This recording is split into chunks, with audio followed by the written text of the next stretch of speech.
Ayan guys, magandang araw po muli sa inyong lahat. Panibagong vlog na naman po dahil nga po dito natulog yung mga bata. Ayan, at ihatid ko po si Ronalyn sa school. Ayan. Sana si Rona.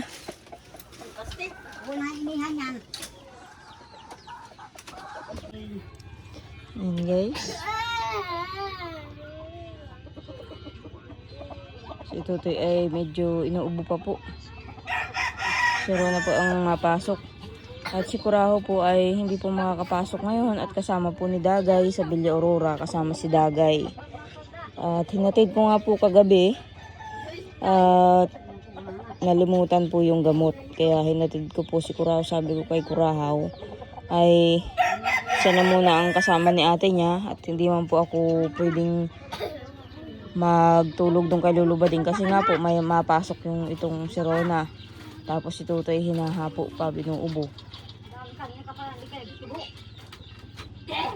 Ay kung ako pang natulog doon kay Lolo Bading, hindi na naman po makakapasok si Rona. Eh, nagtitext nga po sa akin yung teacher na hindi pwedeng umabsent. Kaya yan, at ihahatid ko po si Rona. Dalian na pagbihis. Nakad, mauna ka. Guys, at ihahatid ko po sa school pero madaan pa po kami sa bahay. At yung bag po ni Rona ay nasa bahay.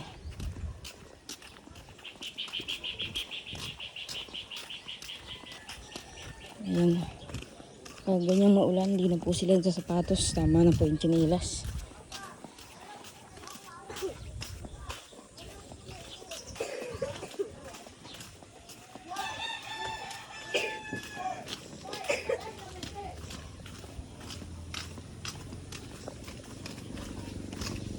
May motor.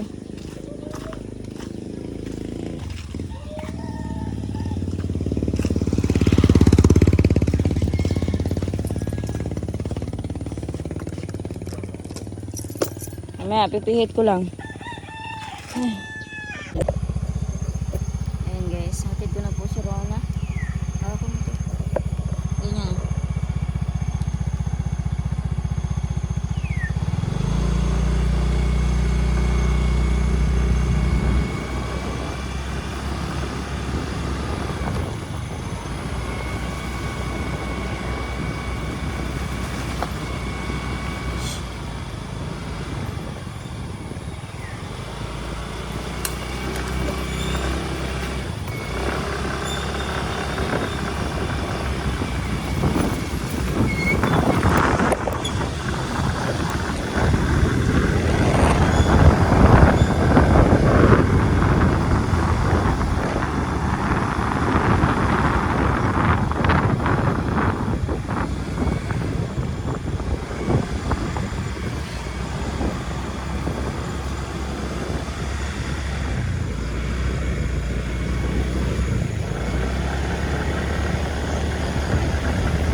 Ayan guys, at balik na naman po ako dito. Kala nanay at si Tutoy po ay naandito pa. Naihatid ko naman na po si Rona sa school. Tutoy! Ano, mawin tayo sa bahay? Dito ka na lang? Ha? Nagpasok si Bibi. Nagpasok. Nasaan si ate dyan?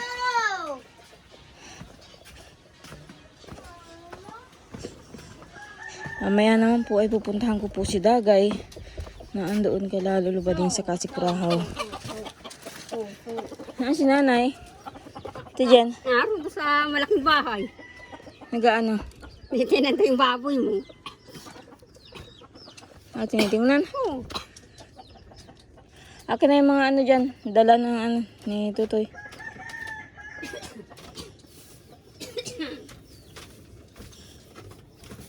Ito yung bibing na basa.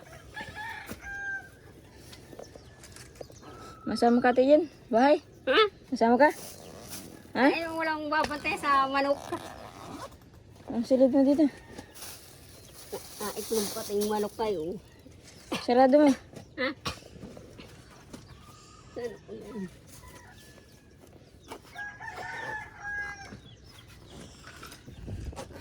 Ayun guys, at sinusundo ko si Tutoy. Ayaw naman natin yun si mama. At si nanay ang naglalayas. At walang tao naman po dito sa bahay nila. Mamaya naman po. Balik na naman doon kay Dagay. Kasi habilin ko na naman ulit itong mga bata. Tayo Tutoy sa bahay. Tayo na.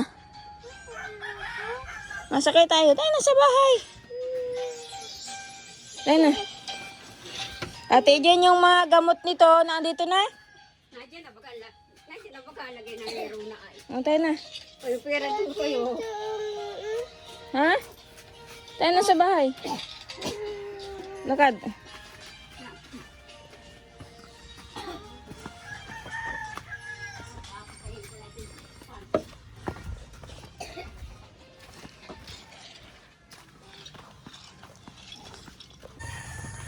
Ayun guys, bisitahin po natin uli si Papa dito sa pinag-uulingan niya. Daan kami ni Tutoy. Ayan, total kalsada po yan. Nadadaanan naman po itong pinag-uulingan ni Papa. Pero pag naubos na po yung pinauuling ni Kuya Boy, hindi na po dito mag-uuling si Papa. Kasi yung pinauuling lang po ni Kuya Boy ang tinatapos ni Papa. Wala si Papa. Nasaan kaya? Maduyan oh. Dito natulog si Papa. Ito po yung binili niyang trapal. Ginawa pala niyang bubong. Maulan po kagabi kaya sigurado marami ang buyon. Ah. Tayo na, uwi na tayo. Wala sa lulo mo. Bigyan ko sana po ng pantinapay at ano, baka hindi pa po nag-aalmusal ay. May pansit naman po sa bahay. Kalimutan ko lang pong dalahin. Ayun, nagbutas na oh. Ganyan po guys pag nagbubutas ang uling. Papa, may butas na. Naglilingas na. May butas. Dalawa ng butas oh. Magdamag yata ang ulan kagabi. Hindi naman. Tabunan ko pala yun. Butas naman. Mag-ano pa yan? Maghapon pa siguro yan. Maghapon pa na yan. Ayun, laki pa ng ano, ihuhupa. Dito po, medyo hupa na. Dito, kahoy pa yan. Walang siminto pala ilalim. Alin? Pinatikal ko na yung side na road. Walang siminto. Yung tiles? Oo. Ay, mamaya pupuntahan ko. Pinatikal ko yung... Bakit tinikal? Ay, lalo babasag. Wala, lupa ilalim. Walang siminto. Puslok yung gawa ni Dagul. Ayan guys, yung sinasabi po ni Papang natanggal yung tiles ay dun po sa kabilang bahay. Dun po sa Palamadil. Titingnan ko nga po mamaya kung ano po yung ano. Tsaka yung baboy po namin ay mahina na daw po yung isa. Namatay na nga po yung isang biik. Tapos ngayon may mahina na naman. Nagpunta dito si nanay? Parito, larong kami kakain. Saan? Kay Magi. Kabila. Kabila. Punta na ako at mamaya punta rin ako sa kabilang bahay. Titingnan ko yung mga biik dun. Nagdala nga po ako kahapon na hapon ng gatas bago po naghatid ng gamot kay Dagay at nasa Villa Aurora nga po si Dagay. Naghatid po ako ng gamot. Pinasamahan ko na lang kay Kurahaw at ako baga po ay may estudyante. Hindi naman po basta-basta ako makakauwi kasi malayo kung ako yung masama kay Dagay. Ayun guys, dahil nga po nag-chat po sa akin si Madil na wala na daw po silang pantimplang kape, kaya kukuhanan ko na lang po dito galing po sa package na kape po namin at marami naman po, kaya bibigyan ko na lang po dito. At syempre bibigyan ko na lang din po ng Coffee Mate, ayan, at saka asukal, yung pong kalahati po na nilagay ko po dyan sa asukalan at ihahatid ko na po ito kala Madil. Ayun guys, pupunta nga po ako kala Madil kasi nga po bibisitahin ko po yung biik. At syempre may dala po akong kape at asukal at Coffee Mate. Binawas ko po dun sa kape namin. Ayan guys, at wala daw pong kape sila Madil. Nung nga pong nagbenta po ako ng bangka, bali 1,700 din po yung binigay ko sa kanila at wala nga po silang bigas.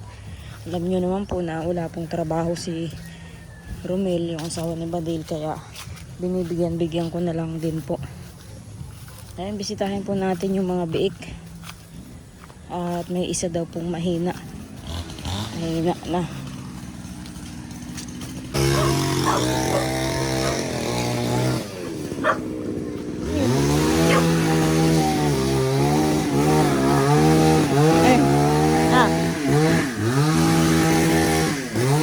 Ano yun? Panggatong? Ay, nasa yung mga biik.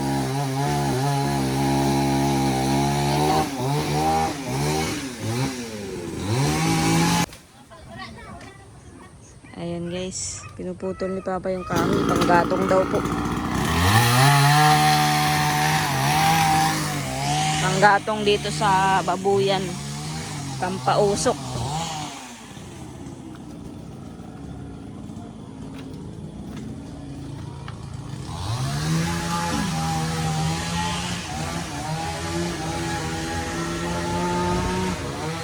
Ayan, ito pala yung baboy. Ayan, 7 na lang po yung baboy. Namatay na po ang 2. 7 na lang po sila.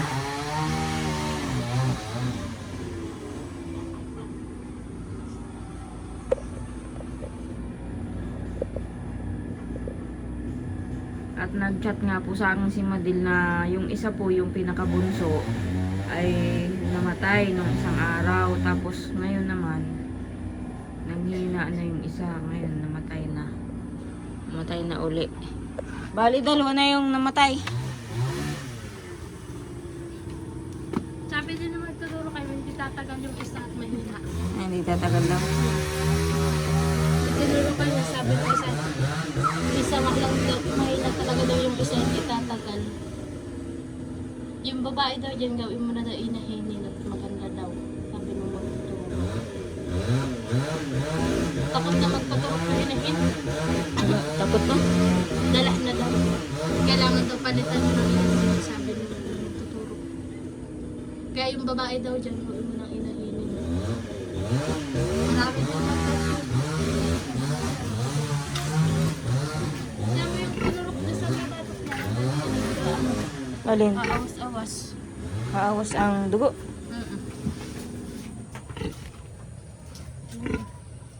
Saan? Ay, isa. Nagawala kang kahapon. Alin? Ito? Ilahin. Bakit? Hindi maturok-turukan. Ay, ayaw magpaturok? Nakikilala yung mukha nung magtuturo. Sabi nang magtuturo kay wala, kilala na ako nitong inahinin na ito. Dito, sabi ng ano, tinulokan talaga to, sabi nung magtuturo. Yung isa talaga mamamatay, mahina. Na, dito lang yung isa. Pero yan, malalakas naman. Ano? Malalakas yan. Malalakas yung dumidi yan. Yung isa talaga ang mahina.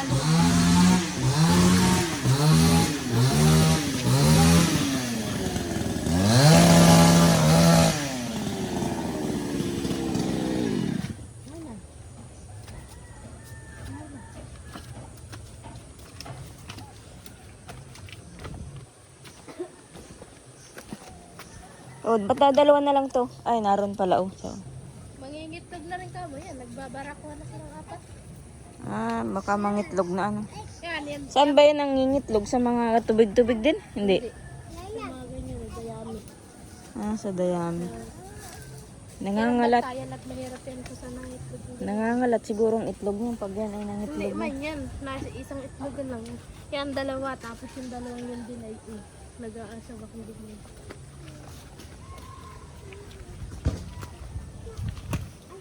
Ang gato niyan. Yan na naman yung gato niya. Hindi na yung natira. Sino? Si Romel?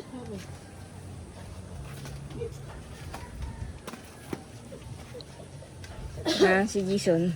Tulog. Tulog yun. Hindi naman ang pagkagawa ng tiles oh. Ayan guys. Ay ba, At kinain. nataranggal na po yung tiles. Oh. Oh, wala na pong tiles. Nasaan yung tiles dito? Sa lamesa, pinatong namin. Ay, na ito.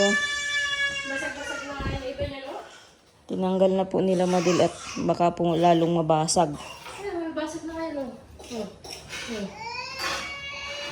Ay, sayang naman kung mababasag na lahat. Kaya tinagkal na namin. Arangat na eh. Intiro. Hindi maganda ang pagkalagay. Kaya mo? Ito, naangat na naman. Oh. Oo. Ah. Kitang-kita ba ngayon yung mga gilid-gilid ko ng laman? Hindi maganda ang pagkalagay ng karpintero. Wala ba kang buhangin? Kabag-kabag. Kaya pala, nag-angatan yun, di ba? Naglaki ang tubig dito. Oo. Nagbaha. Pagka hupa ng baha, sila naman yung nag-arangatan. Sabi ni Romel, nagsayim ang tubig niya sa ilalim. Gawa na malaki ang baha, magtaas. Baka. Nagsiim. Eh, sagdang ka na lang ay halos maabot na itong ano. Nasaan na yung simento dyan? Matigas na ano? Yung simento dito. Ano, matigas na. Ay, na ito. Naangat pa. Dito, baka mo. Ayun guys. Oh. Hindi mo tayo titika. Wala na, dito na yung simento, sinilida dito Pag sa ito po baba, yung matigas na rin. naapak-apakan, masisira. Kung malambot Magagatak. nga daw yung simento, kakabit pa ni Romel dyan. Matigas na yung simento? Matigas na. Batong-bato na. Ayun. Kung malambot pa nga daw, ihahalo niya dyan, kakabit niya at na may baralik yan. Wala, matigas Pag na. hindi, bibili ng bagong simento. Isang sako lang. Sayang, tiyan mo dito, sayang. Kaya nga. Oh. Arangatang baga. Ang ganda niya nung pag inalis mo kami yung lamesa, Oo. arangat din niya, pati yung mga bangko arangat. Kaya hindi namin naalis yung lamesa at bangko na hindi masyadong mag-arangatan lahat na. Baka lahat yan. Maaari. Ito naman ang, wala halos siminto. Gulat nga kami kanina. Kanina lang din. Ay, kahapon natin lulutin na ano? Kahapon. Pag ano namin ay talaga palang walang laman. Sabi ni Romel yung gumawa nito si Binaboy. Nabayad naman ng tama, tapos hindi tinrabaho ng tama. Ito, Hindi marunong yung naglagay nito. Lagay. Madalian siguro, wala nagbantay nung ginawa yan dito. Pag ganyan Arangat, pag walang nagagawa ay minamadali. Parang kinain ng bao. Ayan po guys, oh, naangat. Sa ilalim yan. Nalubog-lubog kaya pag inapakan to, ito basag.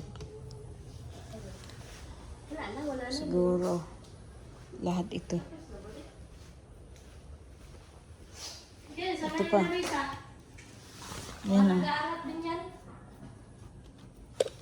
Angat na. Oo, angat na ito. Pag inalis mo yung lamesa at bangko, Siya na. Tukulapan din. Maganda pa ang pagkalagay nitong dito sa CR. Yung bangko sa kalamisa. Wala na. Pag kung saan ay ang tagal ay pampabigat na lang ay yung mga lamisa at bangko. Saka dito, ayos naman yung pagkalagay.